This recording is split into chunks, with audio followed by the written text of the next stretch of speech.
Bonjour les amis de la forêt, alors aujourd'hui je vais vous parler de la mort d'Hitler.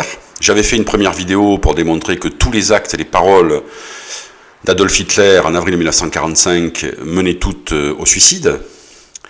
Et là je fais une deuxième vidéo pour parler de la mort d'Hitler instrumentalisée par les soviétiques. Donc je rappelle qu'Hitler s'est suicidé le 30 avril 1945 dans son bunker à Berlin avec sa femme Eva Braun, que son aide de camp Otto Gunsch, son majordome Hensling et son chauffeur particulier Rich Kemka ont porté les deux corps en dehors du Führerbunker et les ont livrés aux flammes. Il s'avère qu'à l'époque, le 30 avril 1945, l'armée rouge qui avait lancé la bataille de Berlin dès le 16 avril 1945 avait complètement investi la ville.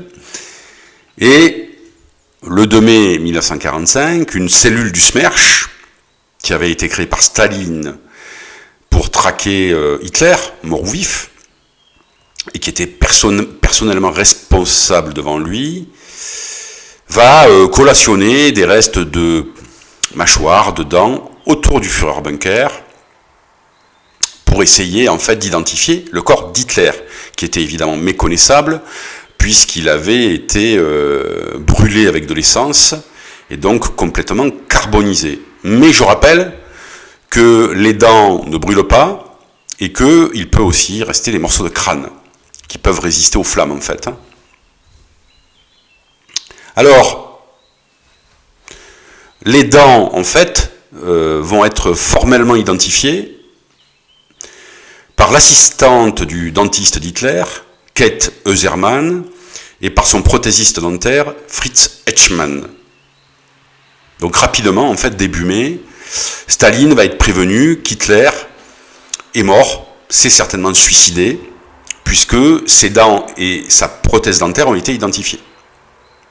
Mais curieusement, Staline va cacher l'information, même à son plus proche entourage, puisque par exemple, le maréchal Zhukov, qui était le commandant des armées qui avaient attaqué Berlin, n'a même pas été averti en fait de la mort d'Hitler. Alors, Staline ne va pas communiquer l'information, donc même à ses proches collaborateurs. À l'américain Harry Hopkins, qui va lui poser la question, le géorgien va répondre qu'Hitler s'est certainement enfui en avion. Info qui sera reprise en fait lors d'une conférence de presse par le maréchal Zhukov, qui va insinuer que le Führer avait dû s'enfuir en Espagne ou en Amérique du Sud en avion. Ce qui va expliquer évidemment toutes les rumeurs et tous les témoignages de gens qui vont croire voir Hitler un peu de partout dans le monde, comme ce Philippe Citroën, ancien soldat allemand, réfugié en Amérique du Sud, qui avait, en 1955, contacté le résident de la CIA à Caracas, au Venezuela, pour l'avertir qu'il avait croisé Hitler dans un village colombien, à Tunja. Info qui avait été classée par la CIA et document qui a été déclassifié en novembre 2017, donc dernièrement, par l'administration Trump et qui a relancé la machine à rumeurs, qui a été reprise notamment par le youtubeur Christophe Cros-Houplon, grand conspirationniste devant l'éternel. Alors évidemment, il y a eu des théories totalement délirantes sur la fuite d'Hitler. La plus loufoque, certainement, c'est celle de la base nazie en Antarctique, où se serait réfugié le Führer. Alors je rappelle quand même qu'en 1947, l'historien anglais Hugh Trevor Roper avait sorti un livre en fait sur les derniers jours d'Hitler. Il avait notamment interrogé des centaines de prisonniers allemands, et notamment des proches du Führer, et avait conclu à un probable suicide. Donc en Occident déjà, les historiens, juste après la Seconde Guerre mondiale, avaient conclu en fait au suicide d'Hitler. Mais lorsqu'il n'y a pas de corps, il y a toujours un doute. Tous les criminologues le savent, et même tous les criminels. Alors d'ailleurs, Staline et les soviétiques ne se firent pas prier pour instrumentaliser ce soi-disant exil d'Hitler en Amérique du Sud ou en Espagne, puisqu'ils accusèrent régulièrement, durant la guerre froide, les Alliés de protéger le Führer. Donc c'est était toujours pratique, en fait, d'associer les Américains et les Anglais à l'image d'Hitler pour, évidemment, diaboliser le camp capitaliste. Alors, il va falloir attendre la mort de Staline en 1953 pour que les Soviétiques, progressivement, changent de version et avouent, en fait, la vérité. Donc après la mort de Staline, les mentalités vont changer, les langues vont se délier,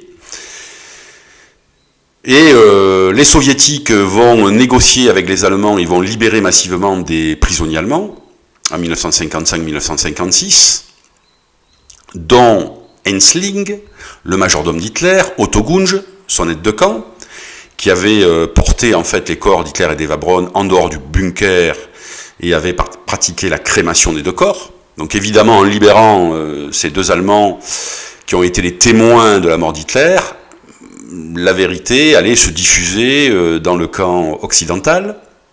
Ils vont aussi libérer l'assistante dentaire qui avait identifié les dents d'Hitler, Kate Eusermann, qui restait plus de 10 ans en fait dans les geôles du NKVD. Et tout ce beau monde qui retourne en Allemagne de l'Ouest, en RFA à l'époque, va communiquer évidemment sur la mort d'Hitler. Donc les Soviétiques, par la force des choses, vont être obligés d'avouer la vérité. La chape de plomb stalinienne n'est plus qu'un mauvais souvenir, et ils vont avouer en fait avoir identifié le corps d'Hitler. Ils vont juste dire en fait qu'Hitler ne s'est pas suicidé par balle, mais par le poison, puisque pour eux, le poison en fait est un moyen de se tuer assez lâche. Alors en 1965, sous Léonid Brejnev, un membre de l'équipe du SMERSH, chargé de traquer Hitler, Elena Rzhevskaya, qui était en fait l'interprète de la cellule qui devait trouver le Führer, sortit ses mémoires, où elle raconta toute l'histoire en fait qui avait amené à l'identification du Führer.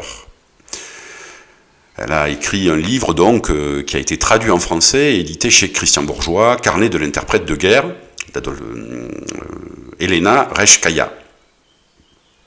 Et puis dernièrement, en mars et juillet 2017, le FSB, successeur du KGB russe, a autorisé une équipe d'experts occidentaux, dont le légiste français Philippe Charlier, à étudier les restes d'Hitler qui avaient été gardés dans les archives russes, une première depuis 1946, et les experts occidentaux, ainsi que des experts russes, ont été formels. Les dents qui étaient archivées en fait dans les archives russes à Moscou étaient bien celles d'Hitler. Voilà, c'est une histoire un petit peu mystérieuse qui se clôt, mais évidemment ça n'empêchera pas la machine à rumeurs à fonctionner à plein tube, notamment sur le net. Voilà, je vous remercie, à bientôt.